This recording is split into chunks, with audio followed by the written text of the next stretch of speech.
అధ్యక్ష, మంత్రి గారు మాట్లాడిన దాంట్లో పాసింగ్ రిమార్క్స్ చేశారు అధ్యక్ష. వారు సిబిసిఐడి ఎంక్వైరీ జరుగుతున్నారు, మిగతా ఎంక్వైరీ తప్పులు చేస్తున్నప్పుడు ఎంక్వైరీ చేసుకోవడం, ఆ ప్రభుత్వాల విధానాలు చేసుకోవచ్చు. కానీ ఫైల్స్ తగలబెట్టేశారు, తాడేపల్లి కూడా ఇది అవి రికార్డులను తొలగించాలి అధ్యక్ష. పట్టుకోండి, అవి చూపెట్టండి, రుజువు పెట్టి చెప్పుకోండి, అప్పుడు చేయండి. కానీ ఇలాంటి సభల్లో గౌరవమైన మంత్రి గారు ఒక రెస్పాన్సిబుల్ వ్యక్తులు అలాంటి పాసింగ్ రిమార్క్స్ చేయడం అనేది చాలా దురదృష్టం అధ్యక్ష. దయచేసి దాన్ని తొలగించండి. రేపు రికార్డులో పెట్టుకోండి, ఎంక్వైరీ దాంట్లో పెట్టుకోండి, దాన్ని కూడా ఒక దీంట్లో ఫైండింగ్స్ లో పెట్టుకోండి. అది జరుగుతాయి. ఏది వాస్తవం వస్తే ప్రజలు చెప్తారు మీరు. అంతేగాని దీన్ని రికార్డులు ఉంచడం మాత్రం సమంజసం కాదనేది నా తాలూకా సబ్మిషన్ అధ్యక్ష. మీకు మంత్రి గారికి కూడా దయచేసి దాని మీద మీరు రెస్పాన్స్ చెప్పుకోండి, తప్పు కాదు. కానీ ఇలాంటి స్పాన్సరింగ్ మార్చి చేయొద్దు అనేది నా రిక్వెస్ట్. మంత్రి, ఇది వాస్తవం, తగలబడిన వాస్తవం. దానికోసమే మేము ఆ రోజున ఆ వీడియో ఫుటేజ్ ఏదైతే ఉన్నాయో ఇవ్వమంటే ఇవాళ వరకు వాళ్ళు ఇవ్వలేదు అధ్యక్ష. ఇప్పుడు వాళ్ళ అక్కడ వీడియో ఫుటేజ్లు ఉన్నాయి, కెమెరాలు ఉన్నాయి, ఫుటేజ్లు ఎందుకు ఇవ్వలేదు అధ్యక్ష? ఇవాళ దాని మీద ఖచ్చితంగా ప్రభుత్వం నిర్ణయం తీసుకుంటుంది అధ్యక్ష. ఏది ఏమైనా ప్రభుత్వం ఇది కంటిన్యూ ప్రాసెస్. మీకు అధికారం ఉంది, మీరు ఎంక్వైరీ చేయొచ్చు, అధికారులు మీ మనుషులే చేయొచ్చు, వాస్తవాలు బయటపెట్టండి. అంతేగాని మీరు వచ్చి సీసీ ఫుటేజ్ ఇవ్వలేదు, ఇది ఇవ్వలేదు. ఏ సీసీ ఫుటేజ్ ఎవరింటి సీసీ ఫుటేజ్ ఎవరు ఇస్తారు అధ్యక్ష? ఎవరింట్లో మా ఇంట్లో జరుగుతున్న కార్యక్రమం సీసీ ఫుటేజ్ ఇమ్మంటే ఇస్తామా? అక్కడ ఏదైనా జరిగితే ఆ జరిగిన దాన్ని నిరూపిస్తే అప్పుడు అడిగితే అప్పుడు ఇస్తారు తప్పకుండా అధ్యక్ష. ఆలోచన చేయండి. అంటే ఏమిటిది మాట్లాడింది? దయచేసి అది కాదు. దయచేసి నా తాలూకా రీతి మీ రికార్డులో మొత్తం దాన్ని మాత్రం తొలగించాలని మా తాలూకా మా పార్టీ తరఫున మేము కోరుతున్నాం. బాధ్యతాయుతంగా మాట్లాడవలసినటువంటి అవసరం ఉంటుంది. బాధ్యత రహితంగా ఎవరం కూడా మాట్లాడకూడదు అధ్యక్ష. ఈ రాష్ట్రంలో కానీ దేశంలో కానీ ఎక్కడైనా సరే ఒక ఇన్సిడెంట్ జరిగితే, దొంగతనం జరిగినా, ఫైర్ యాక్సిడెంట్ జరిగినా, లేకపోతే ఒకరికొకరు పొడుచుకొని మర్డర్ చేసినా సరే ఫస్ట్ హ్యాండ్ ఇన్ఫర్మేషన్ ఏంటంటే అక్కడ ఉన్నటువంటి పబ్లిక్ సమాచారం ఇస్తారు. ఒకవేళ లేకపోతే సీసీ కెమెరాలు ప్రభుత్వం పెడితే ప్రభుత్వ సీసీ కెమెరాలను తీసుకుంటారు. ఒకవేళ ప్రభుత్వం దగ్గర అది లేకపోతే అక్కడ ఉన్నటువంటి షాపింగ్ కాంప్లెక్స్ అయితే షాపింగ్ కాంప్లెక్స్, రెసిడెన్షియల్ కాంప్లెక్స్ అయితే రెసిడెన్షియల్ కాంప్లెక్స్, ఒకవేళ సొంత హౌస్ ఉంటే ఇప్పుడు సీసీ కెమెరాలు లేనటువంటి హౌసులు లేవు, షాపింగ్ కాంప్లెక్స్లు లేవు, అన్ని దగ్గరలో సీసీ కెమెరాలు పెట్టారు అధ్యక్ష. ఆ రోజు ఫైళ్లు తగలబడ్డాయి. వెంటనే ప్రభుత్వం అప్రమత్తమై అక్కడికి వెళ్ళి ప్రభుత్వ సీసీ కెమెరాలు ఏవి ఉన్నాయో చూసి మొత్తం వెరిఫై చేశారు. అక్కడ ఉన్నటువంటి సీసీ కెమెరాల్లో కొంత సమాచారమే వచ్చింది. ఆ సీసీ కెమెరాల్లో అక్కడ ఎవరైతే హౌస్ ఉందో హౌస్ నుంచి బయటకు వచ్చి ఇది జరిగినట్టుగా కొంత ఆధారం కనిపించింది. అలాగని చెప్పి మేము విమర్శ చేయలేదు. మా ఆఫీసర్స్ ఒక లేఖ రాసి మా దగ్గర కొంతే సమాచారం ఉంది, మీ దగ్గర కూడా సీసీ కెమెరాలు ఉన్నాయి, మీ దగ్గర ఇన్ఫర్మేషన్ మాకు ఇవ్వండి అని 3-4 సార్లు అడిగితే బాధ్యత కలిగినటువంటి వ్యక్తులైతే, కనీసం ఇన్సిడెంట్ జరిగినప్పుడు అక్కడ ఏం జరిగిందో బయటికి చెప్పాలని ఆలోచన ఉన్నటువంటి వ్యక్తులైతే ఇగో మా దగ్గర కూడా ఈ సమాచారం ఉంది, దీన్ని కూడా మీరు తీసుకొని 2 క్లబ్స్ చేసి ఎవడు తప్పు చేశాడో వాడిని శిక్షించండి అని చెప్పాలి అధ్యక్ష. కానీ బాధ్యత రాహిత్యంగా ఇవ్వకుండా మళ్ళీ ఎదురుదాడు అధ్యక్ష.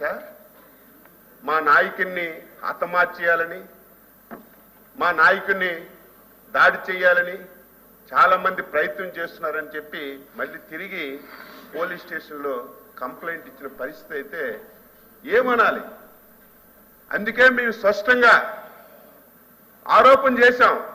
ఆ రోజు ఏవైతే లెక్కరకు సంబంధించినటువంటి ఫైల్స్ అన్ని కూడా అక్కడ తీసుకొచ్చి తగలబెట్టారని చేశాం. మీ దగ్గర సీసీ కెమెరా ఉంది కదా, మీ దగ్గర ఇన్ఫర్మేషన్ ఉంది కదా, మీ ఇంట్లో నుంచే వచ్చినట్టుగా, మీ ఇల్లు అంటే మీ ఇల్లు కాదు, అక్కడ సంఘటన జరిగిన దగ్గర ఏ హౌస్ అయితే ఉందో ఆ హౌస్ నుంచి బయటకు వచ్చినట్టుగా ఆధారాలు ఉన్నాయి కదా, మీరు అది బయట పెట్టి నిరూపించవలసింది పోయి మళ్ళీ ఎదురుదాడు అధ్యక్ష. సమాజం గుడ్డిది కాదు, ప్రజలు గుడ్డి వాళ్ళు కాదు. నేను చెప్పిన దాంట్లో అవాస్తవం చెప్పండి. ఒక షాపింగ్ కాంప్లెక్స్ దగ్గర యాక్సిడెంట్ అయితే ఫైర్ది, ఆ షాపింగ్ కాంప్లెక్స్ లోకి వెళ్ళి సీసీ ఫుటేజ్ తీసుకుంటలేదు అధ్యక్ష. చెప్పండి.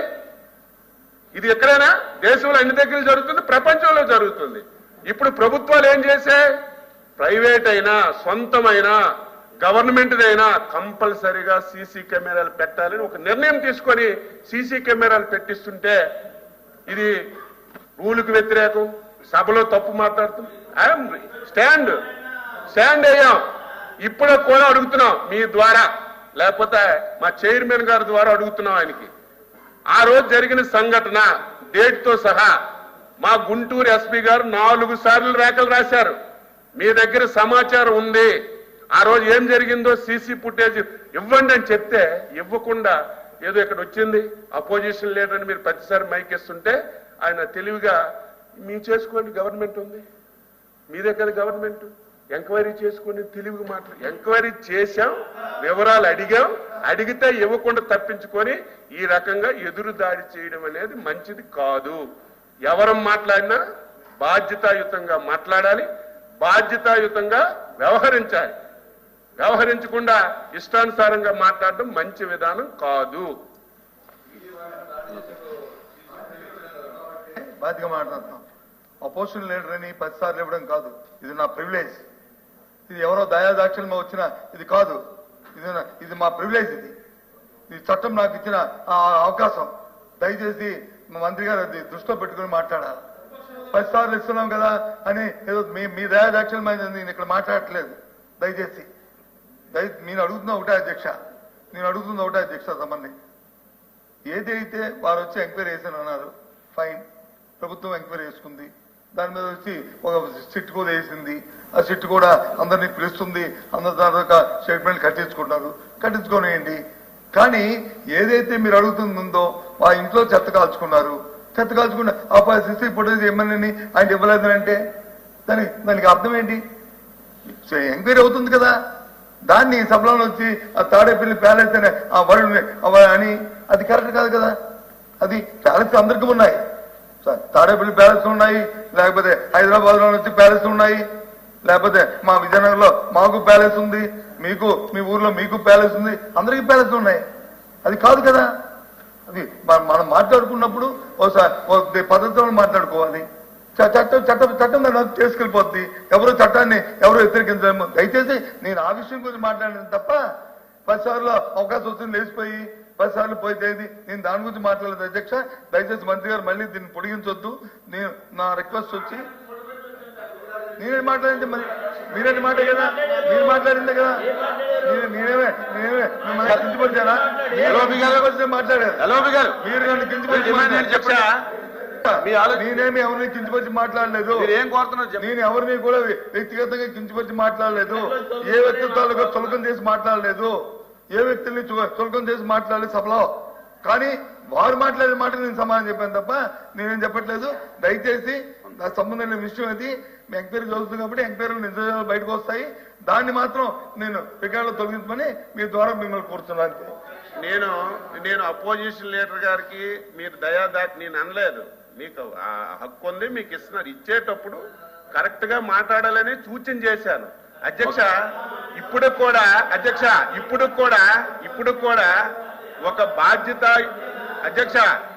బాధ్యతాయుతమైనటువంటి వ్యక్తి అయితే ఒక సంఘటన జరిగిందా లేదా అక్కడ మీరు పోలీస్ స్టేషన్కి వెళ్ళి మా లీడర్ తాలూకా ఇంటి ముందు ఫైర్ అయింది, మా లీడర్ కి చాలా ప్రమాదం ఉంది, రక్షణ కల్పించండి అని మీరు కంప్లైంట్ ఇచ్చారో లేదు చెప్పండి. మీరు కంప్లైంట్ ఇచ్చేటప్పుడు మా డిపార్ట్మెంట్ ఎంక్వైరీ చేసేటప్పుడు మీకు రిటర్న్ గా అడిగేటప్పుడు బాధ్యత కలిగిన వ్యక్తి అయితే పోనీ మీ దగ్గర కెమెరా లేకపోతే పర్లేదు, రికార్డ్ అవ్వకపోతే పర్లేదు, మీ దగ్గర కెమెరాల్లో రికార్డ్ అయింది, మీ దగ్గర ఉన్న సమాచారం కూడా మాకు ఇవ్వండి, మేము ఎవరు తప్పు చేశారో పట్టుకుంటామంటే ఇవ్వకుండా ఈరోజు ఎవరికైనా అనుమానం రాదా అధ్యక్ష? అనుమానం రాదా? మీరు తప్పు చేయకపోతే ఇవ్వాలి. మీరు తప్పు చేయకపోతే నిజంగా ఎవరైనా కావాలని చేసుంటే మీ దగ్గర ఉన్న ఇన్ఫర్మేషన్ ఇస్తే 2 నిమిషాలు పట్టు. అదే చెప్పాను నేను. నేనేం తప్పు మాట్లాడలేదు, అదే చెప్పాను, జరిగిన సంఘటనే చెప్పాను నేను.